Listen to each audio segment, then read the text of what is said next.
미국의 유명한 사상가 가운데 윌리엄 제임스라는 학자가 있습니다. 이분은 하버드 대학에서 심리학과 철학을 가르쳤는데, 이분이 세계적으로 유명한 것은 우리가 살아가는 데 있어서 귀한 지침이 되는 어록들을 많이 남겼기 때문입니다. 이분이 남긴 이 명언들이 여러 개가 있는데, 그 중에 우리가 잘 아는 명언들이 많이 있습니다. 행복해서 웃는 것이 아니라 웃어서 행복한 것이다. 우리가 살면서 행복해서 웃을 수 있는 게 아니라 웃다가 보면 우리 삶이 행복해진다, 그런 말이죠. 당신이 꿈꾸는 모든 것을 얻을 수 없을 것이다. 하지만 당신이 꿈꾸지 않는다면 아무것도 얻지 못할 것이다. 우리가 꿈꾸는 대로 다 되진 않아요.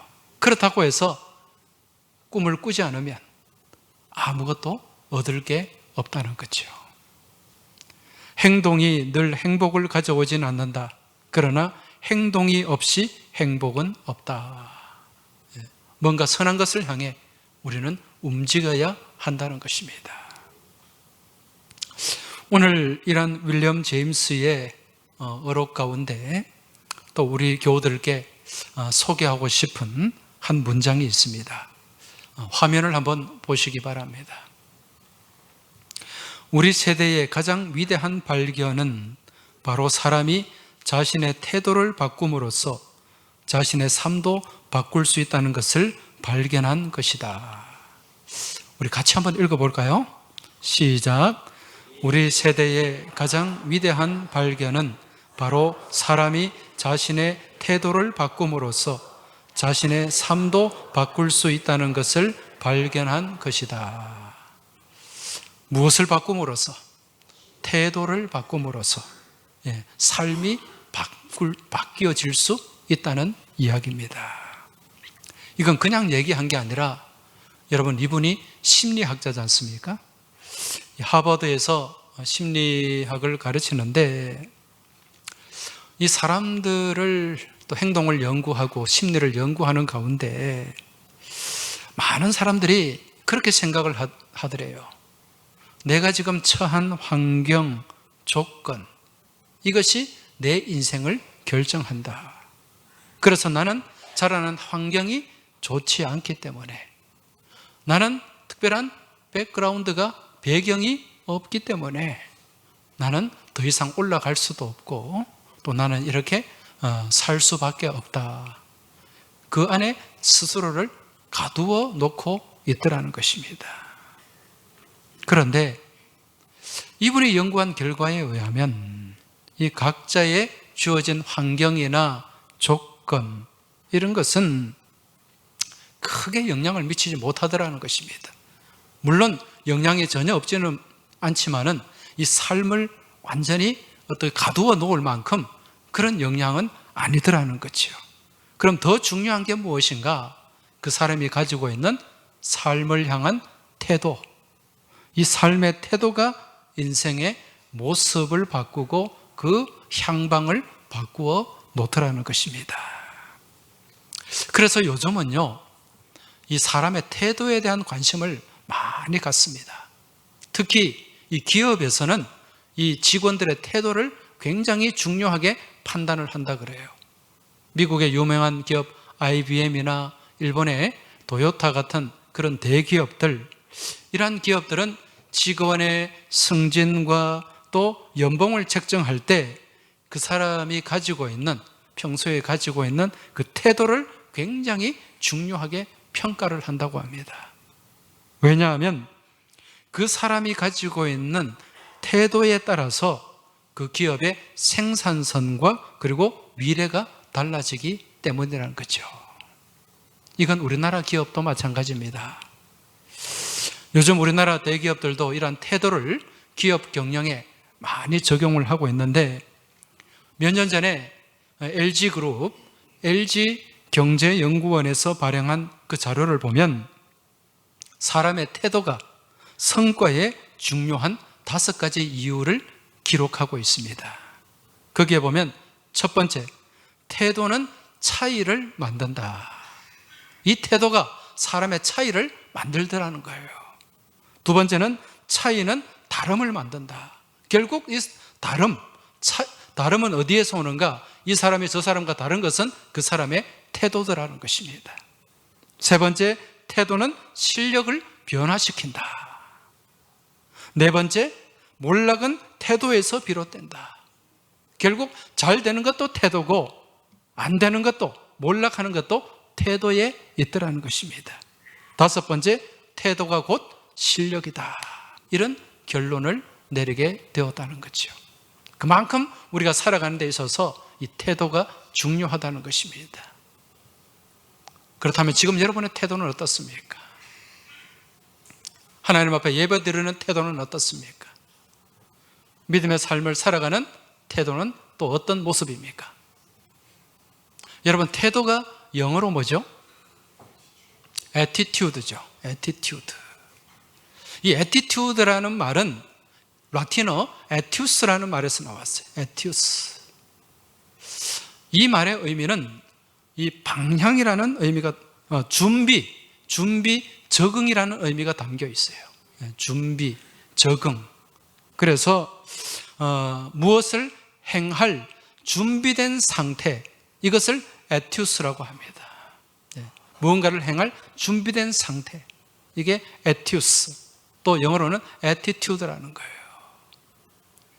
여러분, 이 말은 어떤 특정한 방향으로 나갈 정신의 준비된 상태다, 그렇게 해석을 할 수가 있는데, 따라서 이 사람의 삶 가운데 부정적인 태도가 담겨 있는 사람은 어디를 향해 나갈 준비가 되어 있다고요? 부정적인 방향으로 향해 나갈 준비가 되어 있는 사람이라는 거예요. 그래서 이 사람, 부정적으로 나가는 사람은 항상 그 마음 가운데 부정적인 태도가 자리를 잡고 있더라는 거죠. 여기에 반해서 긍정적인 태도로 무장되어 있는 사람은 항상 긍정적인 방향으로 나갈 준비가 되어 있고, 또 그런 사람은 매사를 긍정적으로 바라보고 해석을 합니다. 결국 그리고 그 삶이 긍정적인 결과로 열매를 맺게 되더라는 거죠. 여러분, 이 부정적인 태도와 긍정적인 태도, 그 시작은 별 차이가 없는 것 같아요. 그렇지만은 나중에 보면 이러한 태도의 차이는 엄청난 결과의 차이를 불러오게 된다는 것, 이것을 우리가 깨달을 수가 있습니다. 여러분, 우리는 그러한 차이를 어디서 발견할 수 있는가? 여러분, 성경을 통해서도 우리는 그러한 차이를 많이 바라볼 수가 있습니다. 오늘 우리가 민수기 말씀을 읽었는데, 민수기 13장에 나오는 12명의 정탐꾼의 이야기를 통해서 이러한 이들의 태도가 어떤 결과를 만들어내는가, 이걸 우리가 잘 알 수 있다는 것입니다. 이스라엘 백성들이요, 애굽에서 노예 생활을 하다가 출애굽을 했지 않습니까? 출애굽을 한 이후에 한 석 달쯤에 이제 시내산 자락에 도착을 하게 됩니다.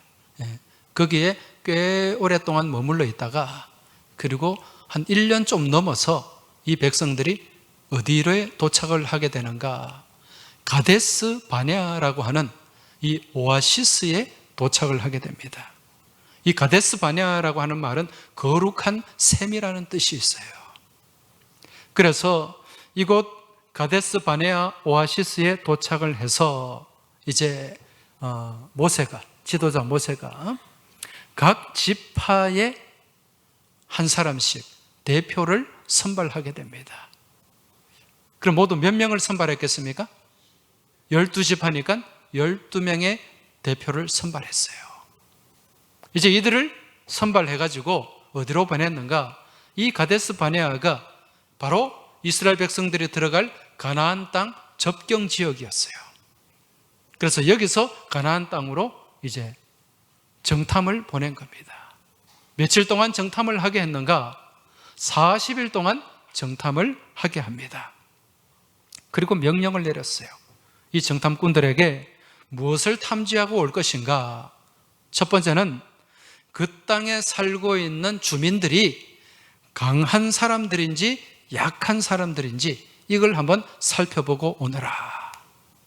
두 번째는 그 땅이 살기 좋은 땅인지 척박한 나쁜 땅인지 살펴보고 오너라. 그리고 그 땅에 사는 사람들이 살고 있는 그 성읍이 평지에 있는지 진영에 있는지 산성인지 산지에 있는지 이걸 한번 잘 살펴보고 오너라. 그리고 네 번째는 그들이 경작하는 토지가 비옥한지 메마른지 살펴보고 오너라. 이 명령을 받은 정탐꾼들이 40일 동안 아주 철저하게 그렇게 조사를 하고 돌아왔습니다. 그런데 이들의 정탐꾼 12명의 보고가 모두 동일했습니까? 아니죠. 어떻게 나뉘어졌습니까? 10명과 2명, 10대 2로 나뉘어졌습니다. 그럼 절대 다수의 10명의 정탐꾼들은 그곳을 어떻게 보고 또 어떻게 보고를 했습니까? 민수기 13장 27절, 28절 말씀을 한번 보시기 바랍니다. 모세에게 말하여 이르되 당신이 우리를 보낸 땅에 간즉 과연 그 땅에 젖과 꿀이 흐르는데 이것은 그 땅의 과일이니이다. 그러나 그 땅 거주민은 강하고 성읍은 견고하고 심이 클 뿐 아니라 거기서 아낙 자손을 보았나이다. 자, 10명의 정탐꾼들이 보고를 하는데 그 땅에 가보니까 그 땅은 과연 젖과 꿀이 흐르는 땅이 맞습니다. 그러나 이들이 더 집중해서 본 것이 있어요. 그게 뭡니까? 거기에 가니까 그 땅의 거주민들은 너무 강한 사람들입니다. 그들이 살고 있는 그 성읍과 그 성은 너무도 견고합니다. 클 뿐 아니라 견고한 성입니다. 그리고 거기서 우리는 아낙 자손을 보았습니다. 여러분, 아낙 자손이 누굽니까? 이 아낙 자손은 네피림이라고 하는 거인족이 있어요. 그 거인족의 후손들입니다. 여러분, 이 아낙 자손 중에 대표적인 사람이 누굽니까? 골리앗이죠. 키가 2m 80이 넘어요. 그런 덩치들이 있더라는 거예요. 여러분, 우리나라 유명한 농구 선수 서장훈 선수, 거기 앞에 제가 선다면 어떻게 보일까요? 정말 어린애처럼, 초등학생처럼 보이겠죠. 지금 이들이 가서 보니까 그런 사람들이 있더라는 거예요. 서장훈도 이 네피림의 후손에 비하면 애입니다. 그러니까 우리가 어떻게 그 땅을 정복할 수 있겠느냐는 거죠. 이 말을 들은 백성들 동요하기 시작했습니다. 잔뜩 기대를 가지고 이제 우리가 가나안 땅으로 들어갈 수 있겠다는 그런 희망을 품고 있었는데 이런 보고를 하니까 동요하기 시작했죠. 그리고 이상한 말들이 막 나오기 시작합니다. 그러면서 원망하고 불평하고 불만을 막 쏟아냅니다. 이때 이 12명의 정탐꾼 중에 한 사람 갈렙이 뭐라고 얘기를 하는가? 민수기 13장 30절 말씀을 보시기 바랍니다.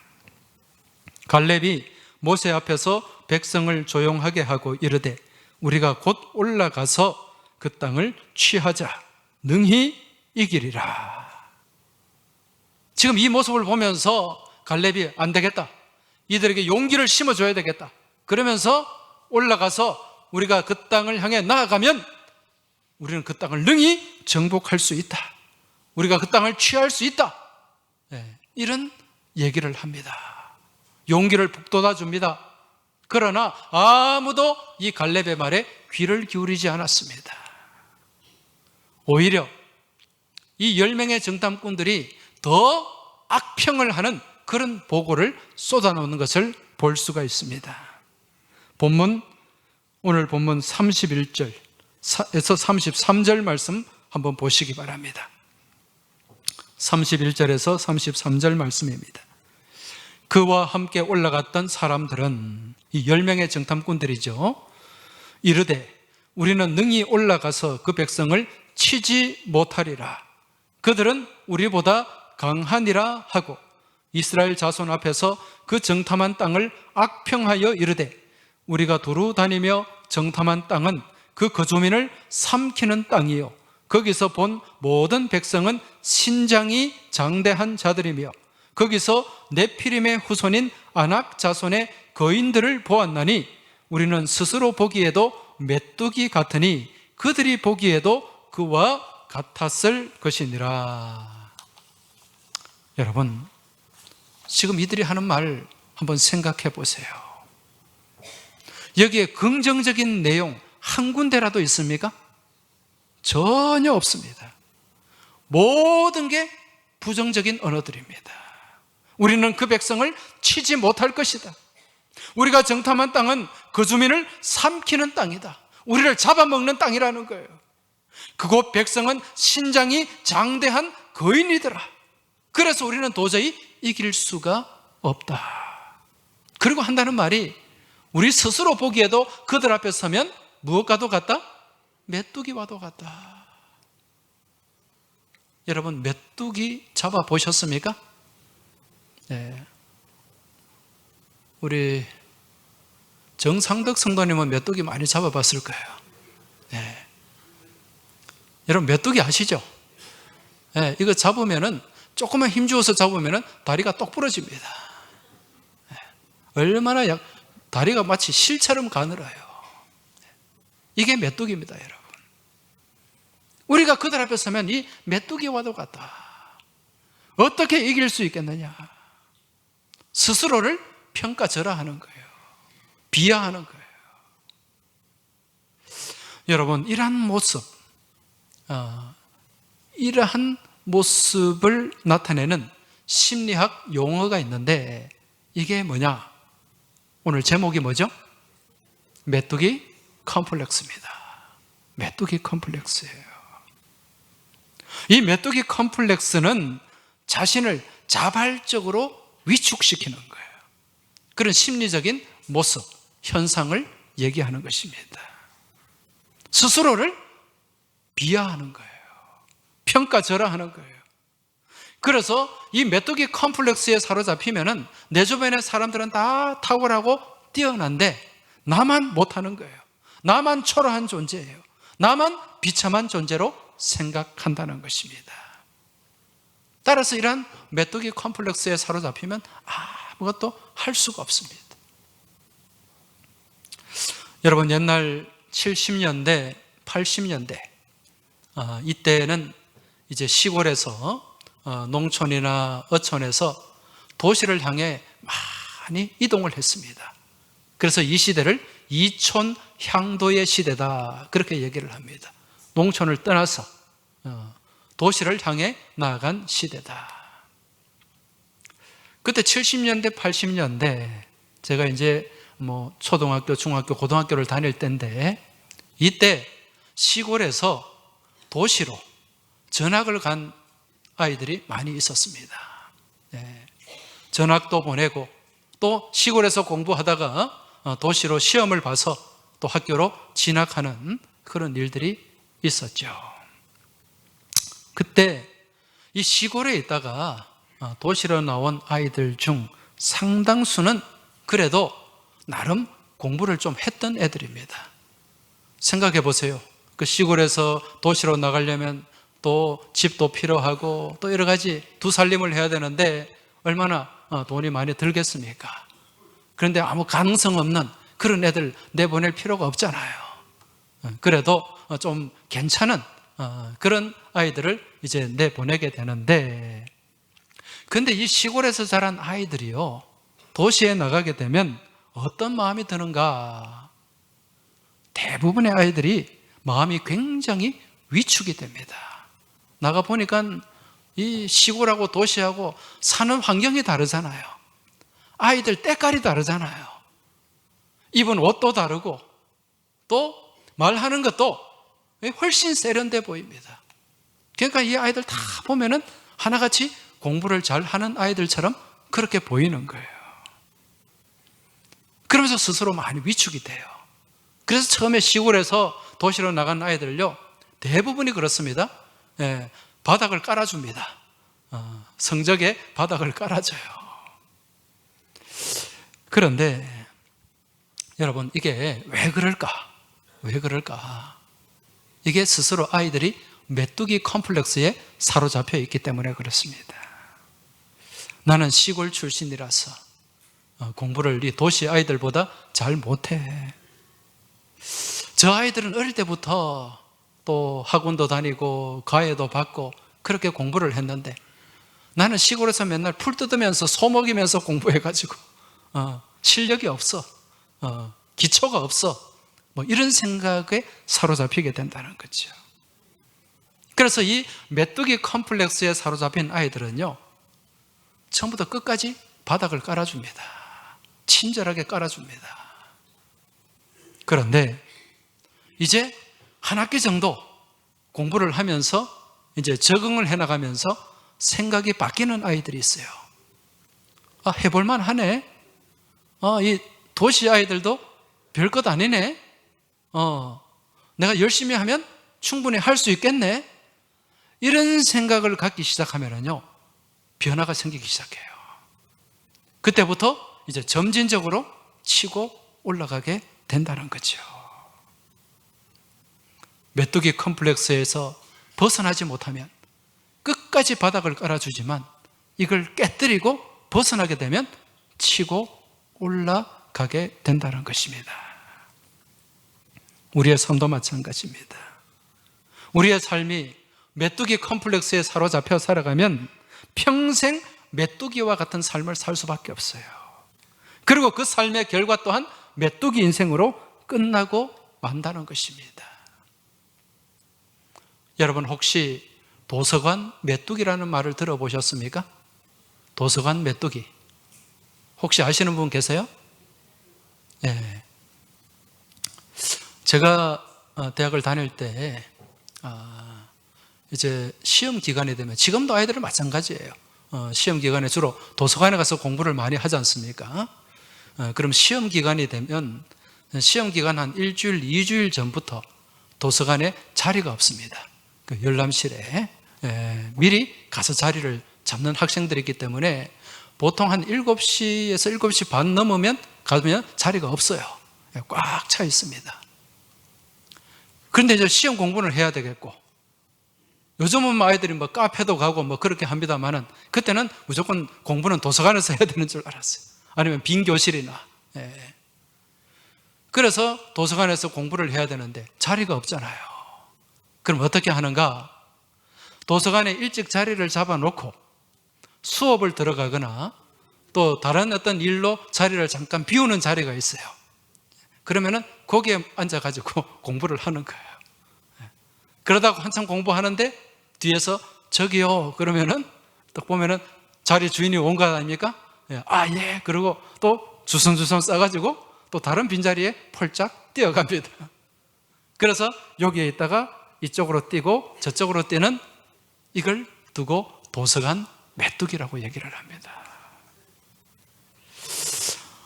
오늘 본문에 보면 이 자기 스스로를 메뚜기와 같다, 그렇게 말한 사람들이 있죠. 그들은 10명의 정탐꾼과 그들의 의견에 동조한 무리들이었습니다. 결국 이들이 어떻게 되었는가? 여러분, 광야에서 38년 동안 여기서 좀 살다가 또 짐 싸가지고 메뚜기처럼 펄짝 저쪽으로 갔다가 또 이번에 또 짐 싸가지고 이쪽으로 또 옮겨갔다가 38년 동안 뺑뺑이를 도는, 폴짝폴짝 뛰어다니는 메뚜기 인생, 그걸로 끝났어요. 아무도, 한 사람도 가나안 땅에 들어갔다 못 들어갔다? 못 들어갔다. 그때 그 자리에서 원망하고 불평하고 스스로를 메뚜기라고 생각하고 그렇게 비하했던 사람들, 거기에 동조했던 사람들 아무도 못 들어갔어요.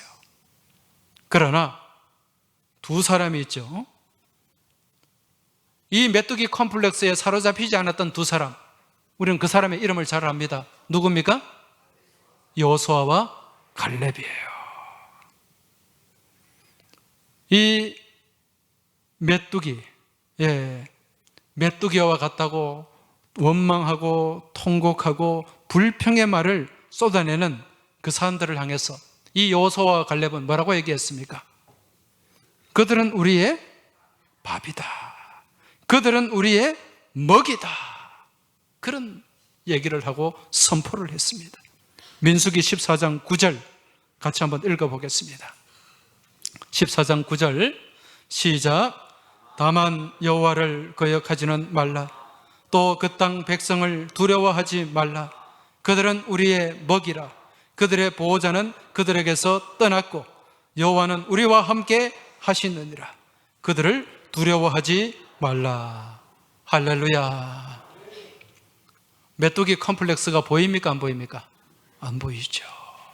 이걸 깨뜨린 사람들이에요. 그 백성들 두려워하지 마라. 하나님이 우리와 함께 하시면 우리는 능히 그 땅을 정복할 수 있고 그들은 우리의 무엇이다? 밥이다. 우리의 먹이다.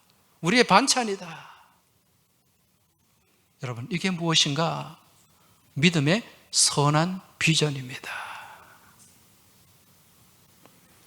믿음의 선한 비전을 가진 사람은 부정적인 것을 바라보지 않고 부정적인 것에 사로잡히지 않는다는 것을 깨달으시기 바랍니다. 아무리 부정적인 환경, 막막한 상황에 놓여져 있더라도 그것을 넘어서는 긍정의 시선을 가지고 믿음으로 맞서고 이겨나가는 사람, 이런 사람이 바로 믿음의 사람인 줄 깨달으시기 바랍니다. 지금 내 안에 혹여 메뚜기 컴플렉스가 없는지 한번 돌아보고 점검해 보시기 바랍니다. 그것이 있다면 믿음으로 깨뜨리고 믿음의 선한 비전을 가지고 나아가는 용기로 충만하시길 주의 이름으로 축원합니다. 여러분, 우리나라 이 대기업을 일군 많은 훌륭한 기업가들이 있죠. 그 기업가들 가운데 가장 긍정의 시선을 가진 사람이 누구일까요? 정주영, 현대그룹 일군 정주영 회장입니다. 이분이 쓴 책이 있죠. 시련은 있어도 실패는 없다. 이봐, 한번 해봤어? 이런 책들이 있어요. 이 책들을 보면은 이분이 얼마나 비전의 사람인가를 우리가 알 수 있습니다. 여러분, 정주영 회장이 일군 이 현대그룹 안에, 현대 집안에 독특한 결혼식 전통이 있는 거 여러분 아십니까? 이 현대가 사람들은 항상 결혼하는 장소가 정해져 있어요. 그 장소가 어디일까요? 현대그룹 신문에 자주 나오잖아요. 이번에 현대그룹 누구 자녀 결혼식을 어디에서 합니다. 못 보셨어요? 어디서 합니까? 교회에서 하죠. 어느 교회입니까? 딱 교회도 정해져 있어요. 정동 감리교회. 이 정동 감리교회는 감리교 선교사 아펜젤러 선교사가 세운 1884년도에 세운 감리교회 최초의 교회입니다. 현대그룹 가족들은 다 여기서 결혼해요. 왜 그런 거 하니? 정주영 회장이 우리 가문의 자손들은 항상 이 교회에서만 결혼식을 해야 된다는 유언을 남겼기 때문에 그렇습니다. 그래서 유독 재벌들 중에 이 현대가가 크리스찬들이 많아요. 대통령 후보로 나왔던 정몽준 의원, 그 현대중공업 회장이지 않습니까? 그리고 현대자동차 회장 정의선 회장, 또 그 집 며느리 현정은, 또 그 아나운서 하다가 된 노현정, 이런 사람들 다 크리스찬들이에요. 여러분, 우리가 잘 아는 이 현대그룹 정주영 회장의 일화가 많이 있는데 그 중에 대표적인 게 그 현대 조선소, 이 조선소를 지을 때 박정희 대통령이 조선 사업을 좀 해보라 그랬는데, 뭐 조선소를 지는 게 돈이 뭐 1, 2억으로 지어집니까? 돈이 있어야 짓죠. 그 돈이 없으니까 차관을 빌려왔는데 뭐 일본에서도 안 빌려주고 미국에서도 안 빌려주는 거예요. 그때 정주영 회장이 어떤 방법을 썼습니까? 그 당시에 우리는 500원짜리 지폐가 있었어요. 그 500원짜리 지폐에 무슨 그림이 있었습니까? 이순신 장군과 거북선이 있었잖아요. 그 거북선 가지고 영국 은행 가가지고 우리는 벌써 500년 전에 이런 배를 만든 나라입니다, 그러면서 돈을 빌려준 거예요. 지금 우리나라 조선이 세계 1, 2, 3등이잖아요. 그리고 또 이 정주영 회장이 그 기상천외한 공법을 만든 분이에요. 국민학교밖에 못 나온 분인데 이분이 착안한 유조선 공법이라는 게 있어요. 한때 서해안 간척을 많이 할 때 방조제를 만들었지 않습니까? 그때 서산에 방조제를 만들 때 이게 서해안에 이게 밀물, 썰물 이게 얼마나 심합니까? 그러니까 방조제 이 제방을 쌓았는데 마지막에 물막이 공사를 못 하는 거예요. 물살이 너무 세가지고 흙만 갖다 부으면 떠내려가 버리고 그때 어떤 방법을 썼습니까? 아무도 생각 못한 폐유조선을, 그 유조선으로 한번 막아봐. 그래가지고 진짜 막았더니 물길이 잡히고 이틀 만에 공사를 완공했다는 거예요. 이게 정말 놀랄 놀자예요. 한때는요, 이분이 우리가 한때 70년대 중동에 진출을 많이 했지 않습니까? 그때 외화가 부족하니까 박정희 대통령이 이제 중동이 한참 개발되는데 우리 건설업체가 가서 일해서 외화를 좀 획득해 오면 좋겠다. 그래서 대학의 건축과 토목과 교수들과 더불어 또 이 건설회사 정주영 회장을 거기 보냈어요. 그래서 타당성을 좀 조사를 하고 오라 그랬는데, 거기에 갔다 온 이 교수님들이 뭐라고 보고를 했냐면은, 아이고 어렵겠습니다.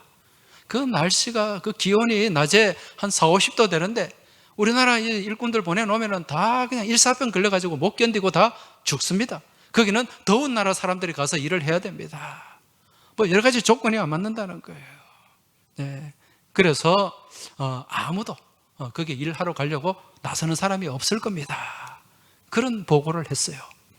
그때 이 정주영 회장이 어떤 보고를 했냐면은, 거기가 더운 데인 거는 맞는데 그렇게 날씨가 너무 더우니까 우리나라뿐만 아니라 다른 나라 사람도 일을 하러 오지 않으려고 할 겁니다. 그래서 공사를 입찰하는데 훨씬 유리한 조건입니다. 경쟁자가 별로 없습니다. 그리고 낮에 더우면 밤에 일을 하면 되죠. 밤에는 시원합디다. 밤에 일을 하면 됩니다. 그리고 내가 가보니까 거기에 그 건축하려면 여러분 뭐가 필요합니까? 모래가 필요하잖아요. 그러니까 온 천지 모래입니다. 자갈도 많고. 그래서 건축 재료가 산더미 같이 있기 때문에 사람만 보내면 됩니다. 그래서 거기에 간 거예요. 그래서 그때 70년대 사우디에 가고 80년대 리비아 가가지고 우리나라가 얼마나 많은 그런 외화를 벌어왔습니까? 그죠? 이게 무슨 시선입니까? 긍정의 시선이에요. 여러분, 믿음의 시선은 긍정의 시선인 줄 깨달으시기 바랍니다. 우리 하나님은 이러한 믿음의 시선을 가지고 나아가는 사람과 함께 하시고, 그러한 믿음의 시선, 긍정의 시선을 통해 열매를 보게 하시고 맺게 하시는 줄 믿으시기 바랍니다. 자, 그럼 마지막으로 다음 주일에 우리 교회가 무엇을 합니까? 혹시 아시는 분 계세요? 다음 주일에 무엇 한다고요? 119 블레싱 데이. 블레싱 데이. 여러분, 블레싱 데이가 뭡니까? 블레싱은 축복입니다. 그죠? 축복의 날이에요. 축복의 날. 우리가 다음 주일날 블레싱 데이를 선포하고 2달 동안 5월, 6월 2달 동안 우리가 전도 대행진을 하게 됩니다. 그리고 7월 7일, 이 날이 무슨 날입니까? 7월 7일, 7월 7석? 날짜도 좋아요. 7월 7일, 이 날이 맥주 감사주일입니다. 이 날 우리가 열매를 거두게 되는 거예요. 거두게 됩니다. 자, 그런데 우리가 지금까지 많은 전도 행사를 했어요. 매년. 그렇게 하게 되면 우리 교우들 중에 상당수 많은 분들이 무엇에 사로잡혀 있는가? 메뚜기 컴플렉스에 사로잡혀 있습니다. 그래서 전도할 생각을 안 해요. 전도 해봤는데 안 되더라. 코로나 이후에 전도되는 거 봤나? 나는 전도의 은사가 없어서 안 해. 전에 내 해봤는데 안 되더라. 힘들더라. 나는 전도하고 코드가 안 맞아. 나는 전도의 은사가 없어. 이게 다 무슨 컴플렉스입니까? 대답 좀 하세요.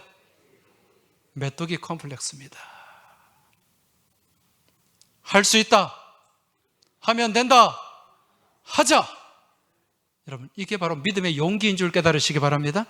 믿음의 시선이에요. 지금 여러분은 메뚜기입니까?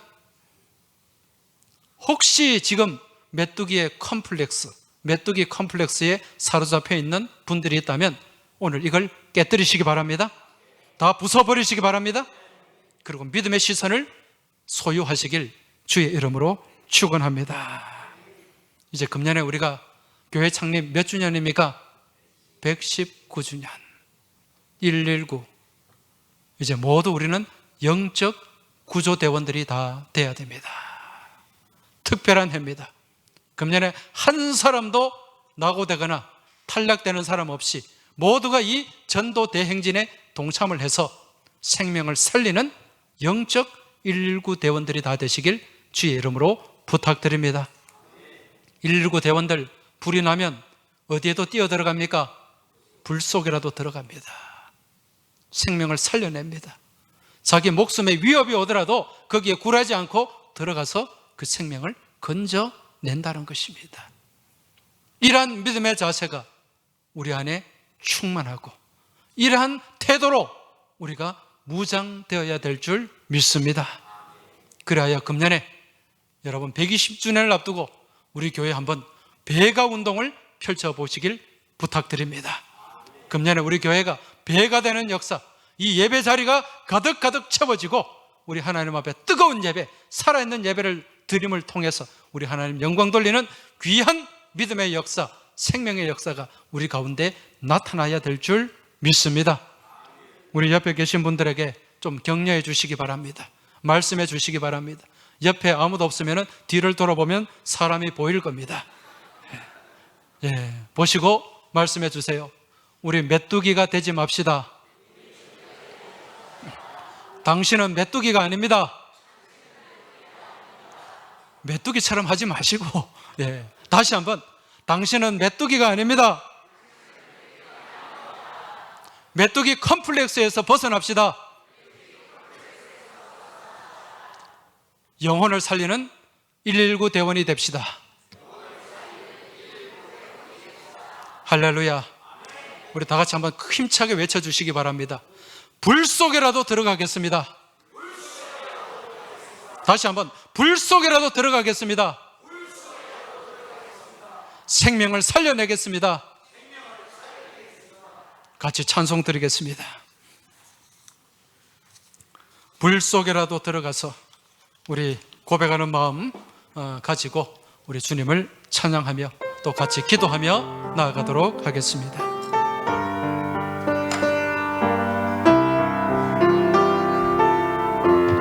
죄악된 세상을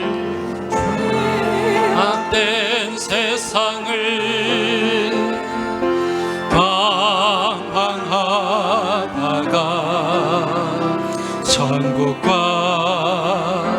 지옥도 나는 몰랐네.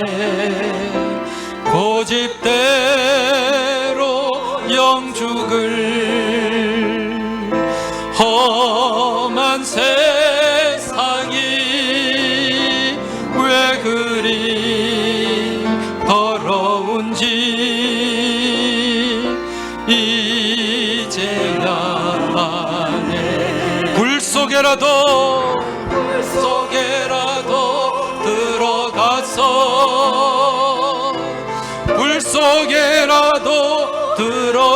들어가서 세상에 널리 전하리. 주의 사랑을 탕자를 살려준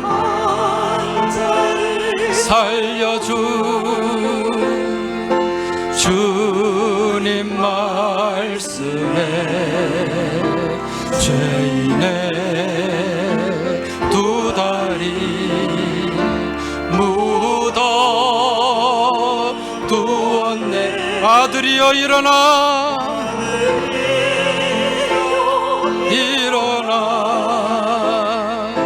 내 손을 잡고 남은 모든 영혼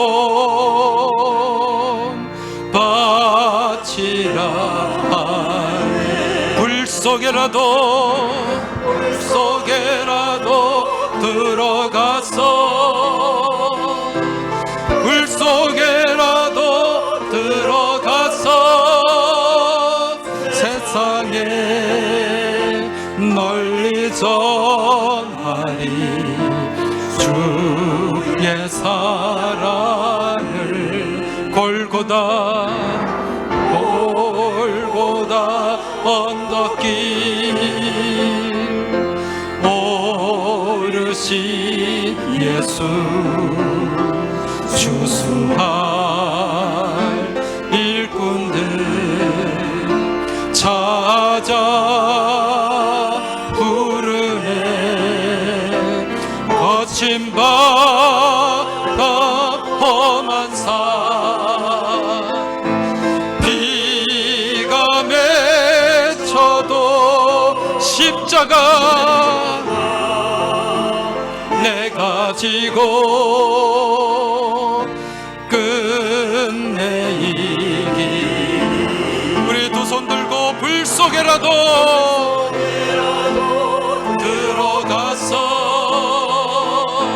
불 속에라도 들어가서 세상에 널리 전하리. 주의 사랑 불 속에라도 들어가서 불 속에라도 들어가서 세상에 널리 전하리. 주의 사랑을.